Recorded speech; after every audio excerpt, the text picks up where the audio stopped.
It's time for another Dice Tower review with the Chief, Bart Brunscheen.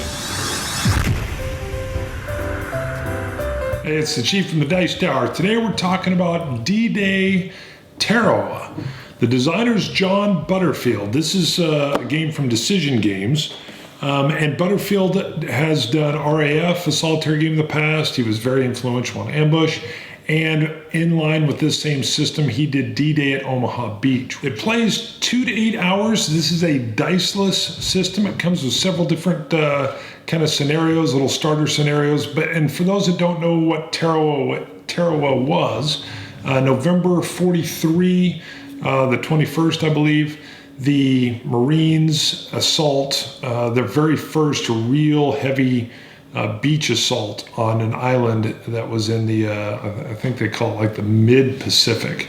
And there was a lot of controversy over Tarawa because there were a lot of casualties from the U.S. The card system here is really neat, really innovative. There's several different levels to it. We'll go in and take a much closer look at the cards. One of the very cool, innovative systems is that some Japanese units have to be attacked by units that maybe have a flamethrower or a bazooka. And if you don't have that, it can disrupt your attack. And you don't always know that going in because until you're engaged with the enemy, you don't know exactly what they are. A great thing in a solitaire game. But let's go ahead and take a closer look. Look at the map, and it's going to look a little busy, but we'll explain it when we're looking at it. All right, we're looking at the map for D-Day at Tarawa. The actual island that we're looking at here is, I think it's pronounced Betio.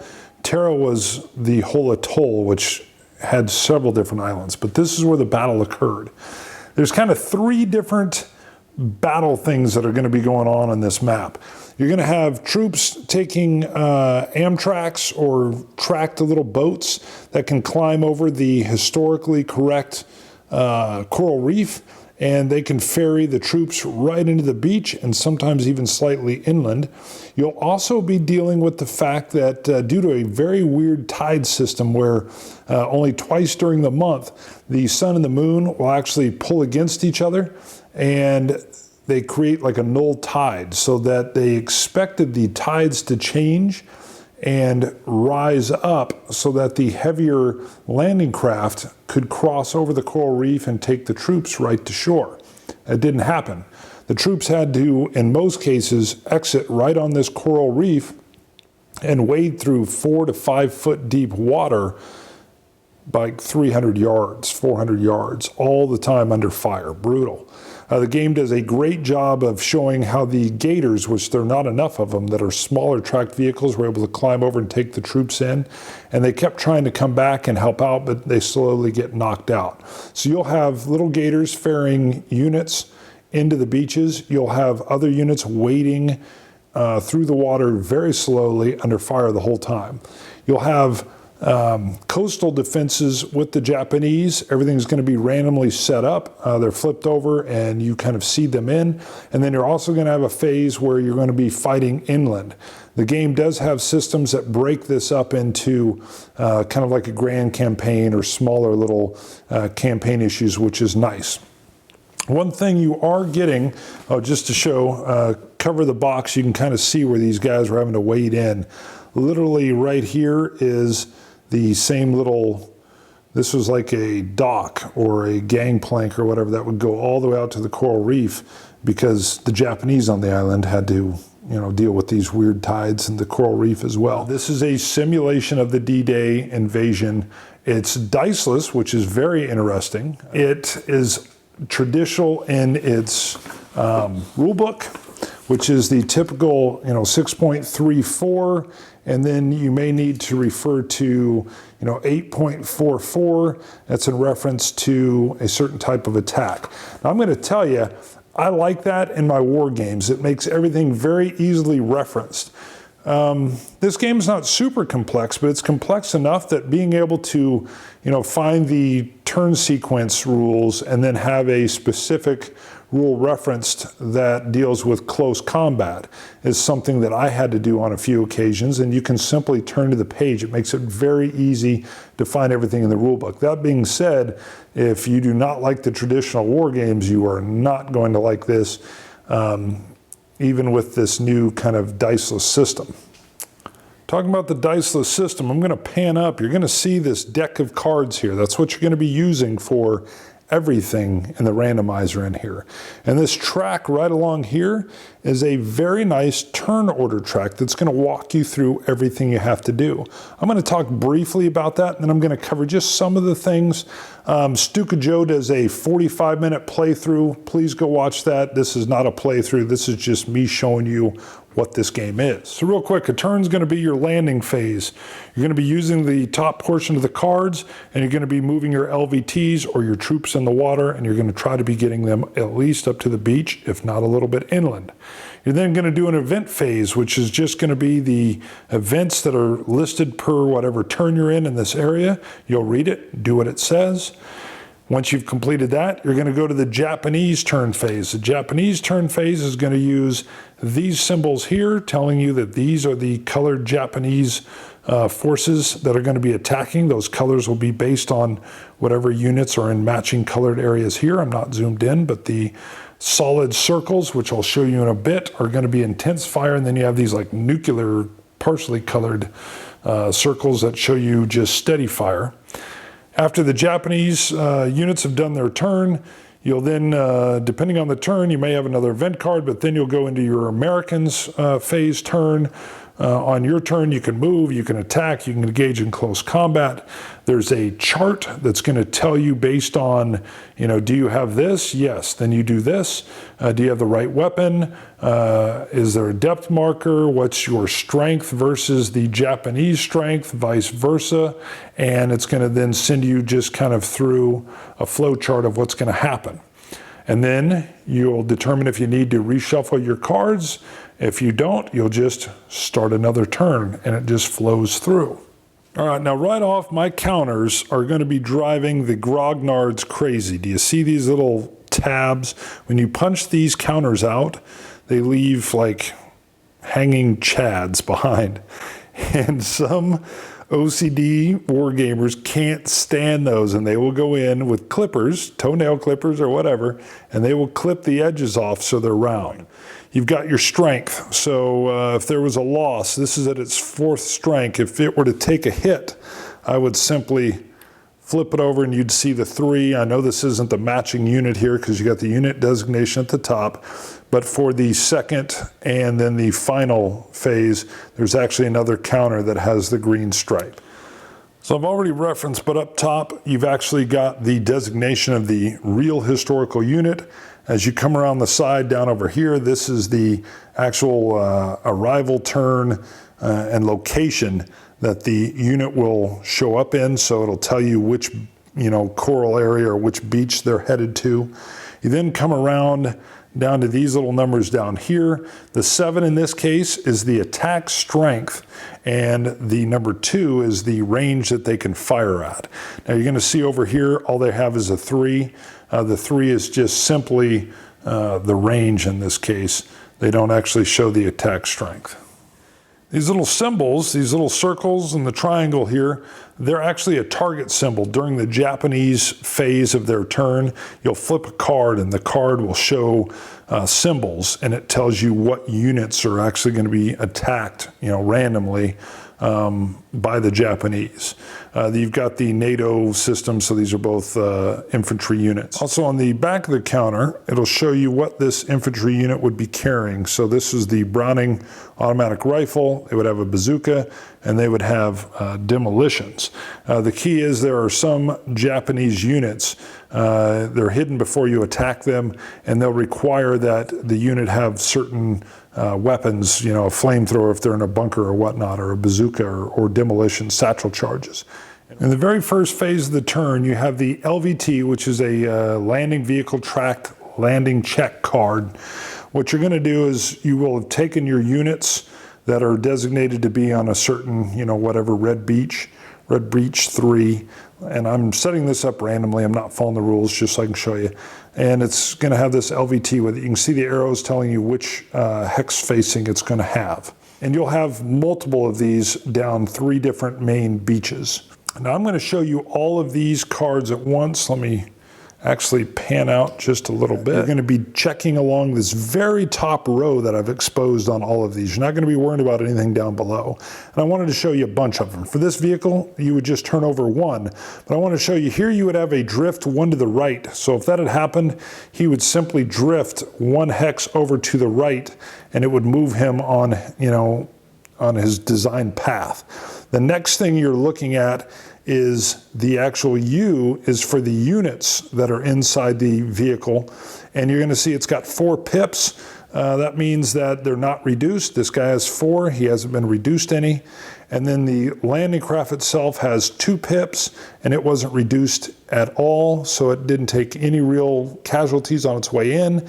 And then it would go all the way down this hex side until you would, let me pan, until you would get up into the beach, and it would go ahead and go not just the beach hex, that would be here, it would go 1 inland. And there's some that'll even say 2 inland. So it's telling you along the line that it goes if it's going to stop at the beach, if it's going to stop inland, or maybe even 2 inland. Now, on occasion, you will even end up, I want to show you this. So this is inland 2, that would have gone inland just 1 hex. On this one, you're going to notice there was no drift, but the unit would have taken a hit, same as up here. And the X would mean that the actual landing craft itself was damaged and sunk, and your troops are out in the water. Now remember, it's 5 feet of water, so you guys aren't drowning, but they're having to get out and wade ashore. You can also have this last one here where it would have gone 1 to the left drift. There would have been no casualties, but it would have been stuck on the reef. So the reef is where it is now. It's just sitting there and it's not going to move forward. It's basically having trouble getting off the reef. So that is the landing craft phase. And whenever you have new troops that are going to be coming in historically on the time that they came in or the day that they came into the battle, they're coming in on this reef. They're either wading in on shore or on foot, or if you've got these left, you're going to be using them to ferry the guys all the way to the beach. There's a limited amount of these vehicles, and as they take hits, you end up having more and more guys having to wade ashore. So it becomes very critical if you can get your troops on the beach, because they start suppressing some of that fire that's coming off of the coastal Japanese positions. All right, first thing I'm going to show you on the Japanese attack phase is the Japanese positions. You're going to notice that they've got all these different colored dots, some that almost remind me of like radioactive symbols, and then you've got these larger ones. Now these will be the actual positions that the Japanese will be in. This guy was down here in this green D2, I moved him off. The color coding is going to matter for the card, and the dots, a solid dot is showing that it's intense fire from that position into this hex. Now, if you can see down here, it's kind of got more of the nuclear symbol, or easier to see yet is this purple one.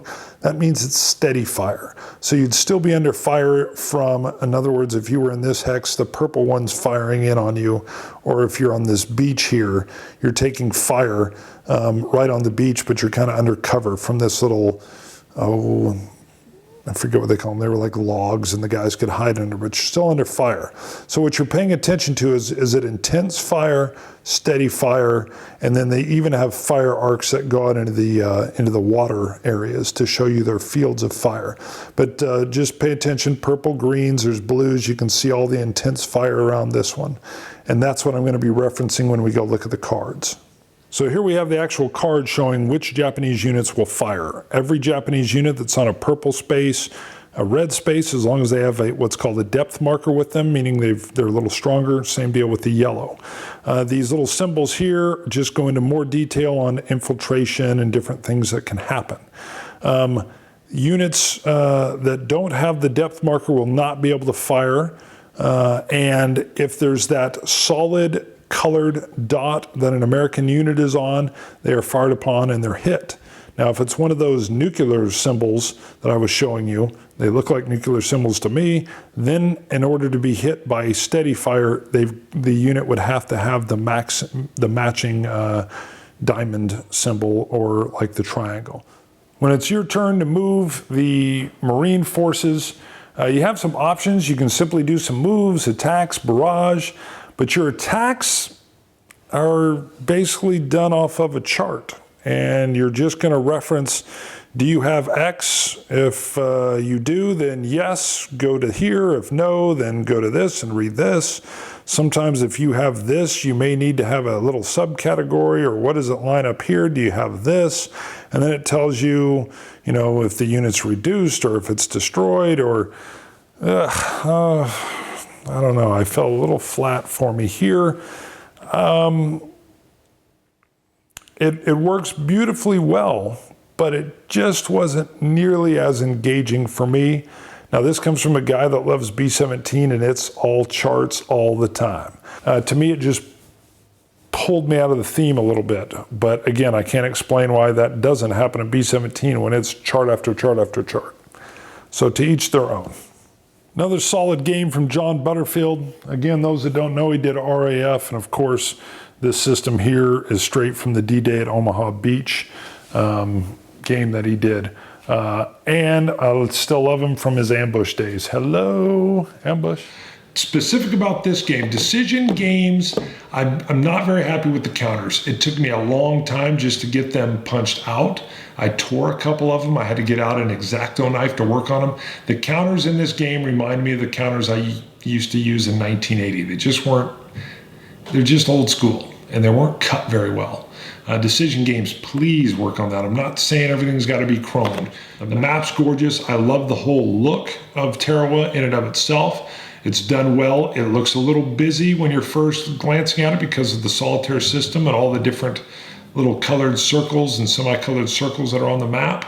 But it's great because those things allow this solitaire system to really shine. It's a brilliant system. They've got another game from Decision Games getting ready to come out. It's D-Day at Peleliu, and I've got it pre-ordered. So if you like solitaire, you're going to love this. If you liked D-Day Omaha Beach, you're going to love this. If you don't like solitaire, you're probably not going to want to play this. It's a 2 hour plus game where it's just you. And, it tells a great narrative story. You're able to really, I had one of my Amtraks get hung up on the reef and everybody else is going into shore and he's stuck just trying to churn over. One of my heavier infantry units getting hit that has the flamethrowers and all the things I need, and it gets reduced down and it's gone. And before they ever even hit the beach. Chief, Dice Tower, I dig it. I like solitaire, I like war games. It's hex and counter, but a wonderful solitaire system. See you guys later. Thanks so much for watching the Dice Tower videos. Find more great videos and reviews, as well as our top-rated audio podcast at Dicetower.com. You can also find other great shows at Dicetowernetwork.com. I'm Eric Summerer, and you've been watching The Dice Tower. The Dice Tower is sponsored by Cool Stuff Inc., where you can find great games for great prices. Cool stuff in stock. Check them out at CoolStuffInc.com.